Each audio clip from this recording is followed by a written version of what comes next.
The Los Angeles Clippers against the Utah Jazz. What is going on, everyone? Jay Zimmer here, bringing you the final video of the second round of the playoffs, I do believe.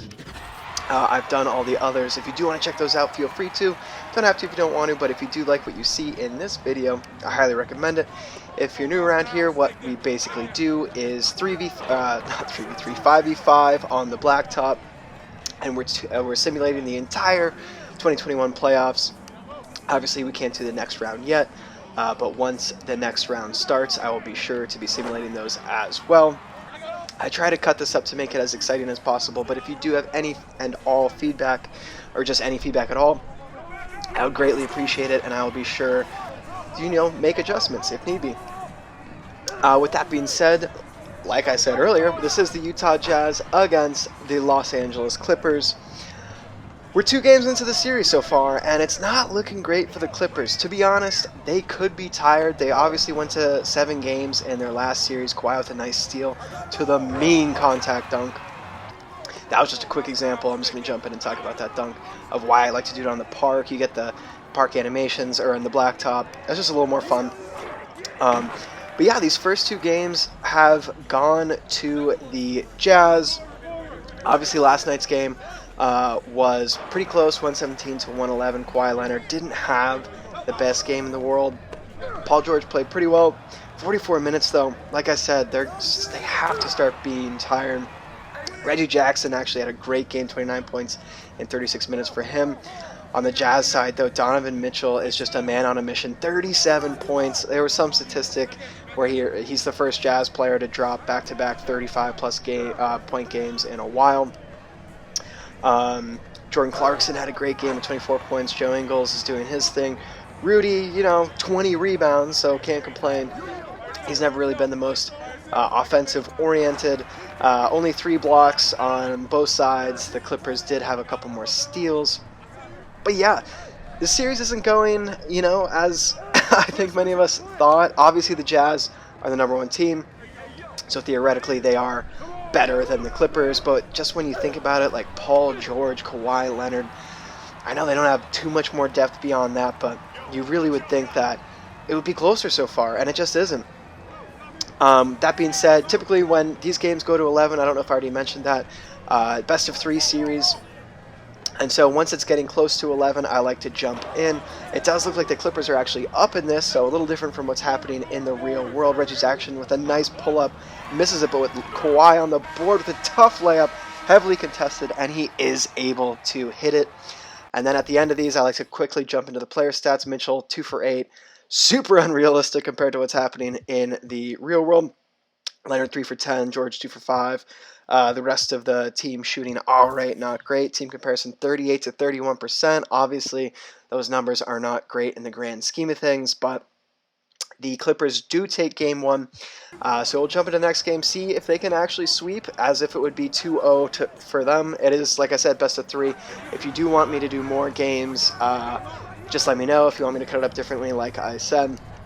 Obviously, best of 3 series are kind of short, but it's just for fun. It's just to get a feel of how the 2K versions of these playoffs would go, especially with regards to the park. So, how do I think this is going to go? Obviously, the first round for the Clippers against the Mavs didn't go as planned. They dropped. It was the first 2 games, right? Yeah, I believe they dropped the first 2 games to Luka. Donovan's doing a very similar thing to them, sort of just taking over. My guess is load management. Kawhi, he wasn't really shutting down Mitchell the first 2 games, obviously. So he'll probably have to focus in a bit more on covering him.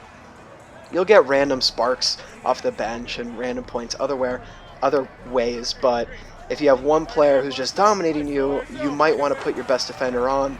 Obviously, Paul George is an unbelievable defender too. Just always have Mitchell covered. Rudy Gobert, again, he's not really an offensive threat. The Clippers don't have the best big men to guard him, but as he gets an offensive rebound, putback dunk in the background. But yeah, their game plan, I don't know what it is right now. They didn't do well last year in the playoffs. Obviously, the regular season was, they knew they were going to make the playoffs, but with all the load management, we haven't really seen Paul George and Kawhi Leonard dominate as a lot of people expected or hoped once they teamed up. And honestly, if they get bounced out in the second round this year, I don't really know what to say. I mean, I already think the Lakers are going to do some big rebuilding. I think the Clippers are now going to have to do some big rebuilding. What do you guys think? Also, what do you guys think this series is going to end? I sort of went off on a tangent there, but I'm thinking this is going to potentially go to a Game 7 again.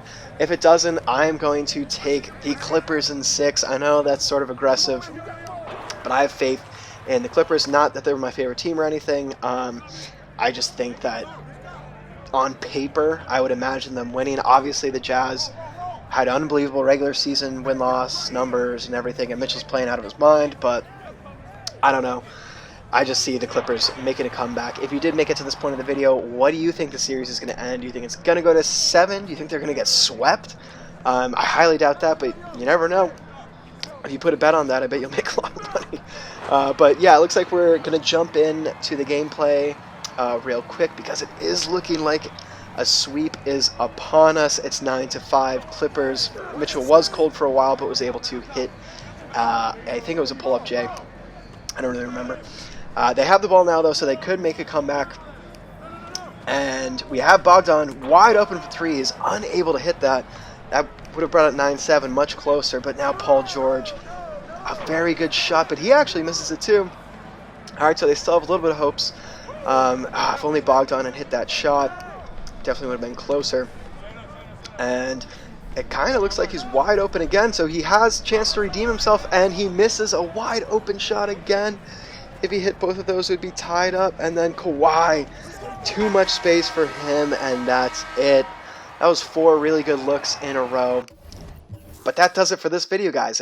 2 for 17, that's never going to do it. Obviously not the most realistic, but we do have the Clippers moving on for this series. What do you guys think is going to happen in the real world?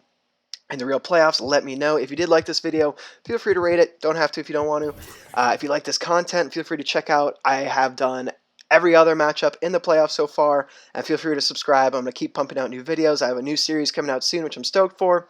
With that being said, hope you guys have a great one, and see you next time. Bye.